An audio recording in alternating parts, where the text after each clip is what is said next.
Hello నమస్తే. West బెంగాల్ని Bharatiya Janata party గెలిచింది. Bharatiya Janata party west బెంగాల్లో గెలవడం కోసం చాలా స్ట్రాటజీస్ని రూపొందించింది. చాలా సుదీర్ఘకాలం పనిచేసింది. వెస్ట్ బెంగాల్ గెలవడం అనేది భారతీయ జనతా పార్టీకి ఈ దేశంలో అధికారంలోకి వచ్చినప్పుడు ఇచ్చిన కిక్కు ఇచ్చింది. వెస్ట్ బెంగాల్లో సరిగ్గా ఓ దశాబ్దం క్రితం వరకు భారతీయ జనతా పార్టీకి సంబంధించిన ఉనికే లేదు అని చెప్పొచ్చు. వెస్ట్ బెంగాల్కి భారతీయ జనతా పార్టీని పరిచయం చేసిన దీది భారతీయ జనతా పార్టీకి వెస్ట్ బెంగాల్ని అప్పగించేశారు. వెస్ట్ బెంగాల్ అంటే ఓ 2-3 దశాబ్దాల పాటు 3 దశాబ్దాలకు పైగా వెస్ట్ బెంగాల్ అంటే అది కమ్యూనిస్టుల కోట, అటువైపు మనం వెళ్ళలేం, అటువైపు వెళ్ళాలనే ప్రయత్నం కూడా మనకు అవసరం లేదు అని అందరూ భావించే పరిస్థితి ఉండేది. సో ఆ రకంగా 1977 నుంచి 2000 సంవత్సరం వరకు జ్యోతి బసు వెస్ట్ బెంగాల్కి సంబంధించిన ముఖ్యమంత్రిగా 23 సంవత్సరాల పాటు కంటిన్యూస్గా ఆయన ఉన్నారు. కంటిన్యూస్గా ఎన్నికలు గెలుస్తూ వచ్చారు. ఆ తర్వాత 2000 నుంచి 2011 సంవత్సరం వరకు 11 సంవత్సరాల పాటు బుద్ధదేవ్ భట్టాచార్య సిపిఎం నుంచి వెస్ట్ బెంగాల్ ముఖ్యమంత్రిగా కంటిన్యూ అవుతూ వచ్చారు. దాదాపు 34 సంవత్సరాలు కమ్యూనిస్టుల పాలనలో ఉంది వెస్ట్ బెంగాల్ రాష్ట్రం. 77లో అధికారం కోల్పోయిన తర్వాత కాంగ్రెస్ పార్టీకి మళ్ళీ అక్కడ ప్రజలు అవకాశం ఇవ్వలేదు. 3.5 దశాబ్దాల పాటు అవకాశం ఇవ్వకపోయినా కాంగ్రెస్ పార్టీ అక్కడ ఫైట్ చేస్తూనే ఉంది. కాంగ్రెస్ పార్టీ సెకండ్ పార్టీగా అక్కడ నిలబడింది. ప్రతి ఎన్నికల్లో కాంగ్రెస్ పార్టీ కమ్యూనిస్టులతో ఫైట్ చేస్తూ ఉంది. అంత సుదీర్ఘ పోరాటం తర్వాత కూడా కాంగ్రెస్ పార్టీ అక్కడ అధికారంలోకి రాలేని పరిస్థితుల్లో కాంగ్రెస్ పార్టీకి సంబంధించిన నాయకులను కాంగ్రెస్ పార్టీ అధిష్టానమే అక్కడ ఎదగకుండా చేస్తుంది లాంటి ఒక ఇంప్రెషన్ బిల్డ్ అవుతున్న సందర్భంలో కాంగ్రెస్ పార్టీ నాయకురాలుగా ఉన్న మమతా బెనర్జీ కాంగ్రెస్ నుంచి బయటకు వచ్చి తృణమూల్ కాంగ్రెస్ పేరుతో ఒక పార్టీని ఏర్పాటు చేశారు.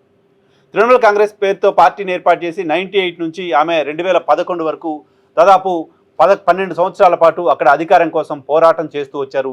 పార్టీ పెట్టిన మొదట్లో పార్టీని నిలబెట్టడం కోసం, పార్టీ ఎగ్జిస్టెన్సీ కోసం ఆమె భారతీయ జనతా పార్టీతో కలిసి పనిచేశారు.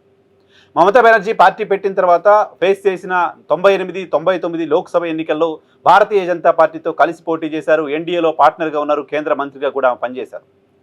సో భారతీయ జనతా పార్టీ కూడా వెస్ట్ బెంగాల్లో తొలిసారి విజయాన్ని చూసింది మమతా బెనర్జీతో పొత్తు పెట్టుకున్న తరువాతే. 98లో ఒక లోక్సభ స్థానాన్ని భారతీయ జనతా పార్టీ మమతా బెనర్జీతో కలిసి వెస్ట్ బెంగాల్లో గెలిచింది. 99లో 2 లోక్సభ స్థానాల్ని అక్కడ వెస్ట్ బెంగాల్లో భారతీయ జనతా పార్టీ గెలిచింది మమతా బెనర్జీతో పొత్తుతో. 98, 99 వరుసగా 2 సార్లు పార్లమెంట్కి మధ్యంతర ఎన్నికలు వచ్చాయి. ఆ సందర్భంగా జరిగిన ఎన్నికల్లో 2 స్థానాల్ని భారతీయ జనతా పార్టీ వెస్ట్ బెంగాల్లో 2 పార్లమెంట్ స్థానాలను గెలవడం అప్పుడు సంచలనంగా ఉంది. 2 స్థానాలు గెలిచిన తర్వాత 99లో 2 స్థానాలు గెలిచిన తర్వాత 2004కు వచ్చేసరికి మళ్ళీ భారతీయ జనతా పార్టీ 0గా మారిపోయింది. భారతీయ జనతా పార్టీ 2004లో ఒక్క స్థానాన్ని కూడా అక్కడ గెలిచిన పరిస్థితి లేదు. భారతీయ జనతా పార్టీకి సంబంధించిన ఎగ్జిస్టెన్స్ కూడా లేకుండా పోయింది. ఆ తర్వాత భారతీయ జనతా పార్టీ పొత్తు నుంచి బయటకు వచ్చేసింది తృణమూల్ కాంగ్రెస్. కాబట్టి అక్కడ భారతీయ జనతా పార్టీకి మళ్ళీ ఎగ్జిస్టెన్స్ కనపడలేదు. ఆ తర్వాత 2014లో 2009లోనూ ఆ పార్టీ కేవలం ఒక్క స్థానాన్ని మాత్రమే, ఒక్క లోక్సభ స్థానాన్ని మాత్రమే అక్కడ గెలుచుకుంది. 2014లో మోదీ వేవ్ దేశవ్యాప్తంగా ఉండి మోదీ నేతృత్వంలో భారతీయ జనతా పార్టీ సొంతంగా మెజారిటీ సాధించి కేంద్రంలో అధికారంలోకి వచ్చిన సందర్భంలో కూడా అక్కడ భారతీయ జనతా పార్టీ సాధించిన స్థానాలు కేవలం 2 మాత్రమే. సో అప్పుడు కూడా భారతీయ జనతా పార్టీ వైపు వెస్ట్ బెంగాల్ ఓటర్లు చూడలేదు. అప్పుడు కూడా తృణమూల్ కాంగ్రెస్ వైపే ఉన్నారు, లేదా కమ్యూనిస్ట్ పార్టీల వైపే ఉన్నారు. కానీ 2019 సార్వత్రిక ఎన్నికలకు వచ్చేసరికి భారతీయ జనతా పార్టీ అక్కడ అనూహ్యంగా 19 లోక్సభ స్థానాలను గెలుచుకోగలిగింది, 18 లోక్సభ స్థానాలను గెలుచుకోగలిగింది.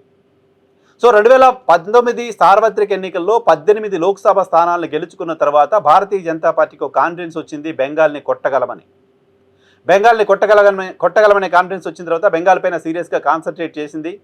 సో తృణమూల్ కాంగ్రెస్ నుంచి బెంగాల్ని లాక్కునే ప్రయత్నాలు చాలా బలంగా చేస్తూ వచ్చింది. సో ఏ పార్టీ అయితే వెస్ట్ బెంగాల్లో భారతీయ జనతా పార్టీని పరిచయం చేసిందో, వెస్ట్ బెంగాల్లో భారతీయ జనతా పార్టీకి ఒక విజయాన్ని రుచి చూపించిందో ఆ పార్టీ తృణమూల్ కాంగ్రెస్. ఆ తృణమూల్ కాంగ్రెస్ నుంచి అధికారాన్ని లాక్కోవడం కోసం భారతీయ జనతా పార్టీ ప్రయత్నాలు చేస్తూ వస్తున్న సందర్భంగా ఆ ప్రయత్నాలు 2021 అసెంబ్లీ ఎన్నికల సందర్భంగా చాలా సీరియస్గా అటువంటి ఎఫర్ట్ పెట్టింది. చాలా సీరియస్గా ఎఫర్ట్ పెట్టి ఫెయిల్ అయిపోయిన తర్వాత కూడా మళ్ళీ ఎట్టి పరిస్థితుల్లో ఆ రాష్ట్రంలో గెలవాలనే లక్ష్యంతో పనిచేస్తూ వచ్చింది. ఆ లక్ష్యంతో పనిచేస్తూ ఎట్టకేలకు 2026 అసెంబ్లీ ఎన్నికల్లో ఆ పార్టీ వెస్ట్ బెంగాల్ని కైవసం చేసుకుంది. వెస్ట్ బెంగాల్ని భారతీయ జనతా పార్టీ గెలవడం అంత ఈజీగా కాలేదు. ఆ రోజు భారతీయ జనతా పార్టీకి అక్కడ ఎంట్రీ ఇచ్చి భారతీయ జనతా పార్టీకి విజయాన్ని రుచి చూపించిన మమతా బెనర్జీ ఆ తర్వాత భారతీయ జనతా పార్టీకి వెస్ట్ బెంగాల్లో రెడ్ కార్పెట్ వేసిందని కూడా చెప్పాలి. ఎలా రెడ్ కార్పెట్ వేసింది అంటే అక్కడ కమ్యూనిస్టులని లేకుండా చేయడం ద్వారా, కాంగ్రెస్ పార్టీని లేకుండా చేయడం ద్వారా ఆ రాష్ట్రంలో కమ్యూనిస్ట్ పార్టీ పైన మొదటి ఎన్నికల్లో గెలిచిన మమతా బెనర్జీ ఆ తర్వాత రాష్ట్రంలో కమ్యూనిస్టుల ఏరివేతకు శ్రీకారం చుట్టారు. కమ్యూనిస్ట్ పార్టీల ఎగ్జిస్టెన్స్ లేకుండా చేసే ప్రయత్నం చేశారు. కమ్యూనిస్ట్ పార్టీని పూర్తిగా ధ్వంసం చేశారు.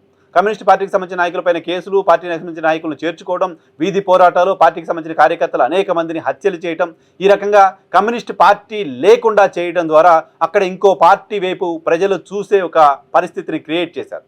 కమ్యూనిస్ట్ పార్టీలు బలంగా ఉంటే 30 ఏళ్ళు అధికారంలో లేకపోయినా బ్రతికిన కాంగ్రెస్ పార్టీ తృణమూల్ కాంగ్రెస్ అధికారంలోకి వచ్చిన తర్వాత 10 ఏళ్లలోనే తుడిచిపెట్టుకుపోయే పరిస్థితి వచ్చింది. సో వేరే పార్టీలు లేకుండా చేయాలి, వేరే పార్టీలు లేకుండా నేనే అధికారంలో ఉండాలి అనే మమతా బెనర్జీ ఆలోచన భారతీయ జనతా పార్టీ అక్కడ ఎదగడానికి కారణమైంది. మమతా బెనర్జీ 15 ఏళ్ల పాలనా కాలంలో మోనోపోలీగా ఉండడం, అక్కడ వేరే పార్టీలకు సంబంధించిన ఎగ్జిస్టెన్సీ లేకుండా చేసే ప్రయత్నం చేయడం, అదే సమయంలో భారతీయ జనతా పార్టీ ఆ రాష్ట్రంలో ఎదగడానికి సంబంధించి సీరియస్గా ఎఫర్ట్ పెడుతూ రావడం, ఇవన్నీ కూడా భారతీయ జనతా పార్టీ కలిసి వచ్చాయి. మమతా బెనర్జీ పైన ఉన్న వ్యతిరేకత, ఐడియాలజీ పరంగా భారతీయ జనతా పార్టీని వ్యతిరేకించే కమ్యూనిస్టు పార్టీలకు సంబంధించిన ఓటర్లు, కమ్యూనిస్టు పార్టీలను అభిమానించే వాళ్ళు కూడా భారతీయ జనతా పార్టీకి ఓటేసేలా చేసింది. మమతా బెనర్జీ పైన ఉన్న వ్యతిరేకత భారతీయ జనతా పార్టీని ఐడియాలజీ పరంగా వ్యతిరేకిస్తూ వస్తున్న కాంగ్రెస్ పార్టీకి సంబంధించిన వాళ్ళు కూడా మమతా బెనర్జీకి కాకుండా లేదా కాంగ్రెస్ పార్టీకి కాకుండా భారతీయ జనతా పార్టీకి ఓట్లేసేలా ప్రేరేపించింది.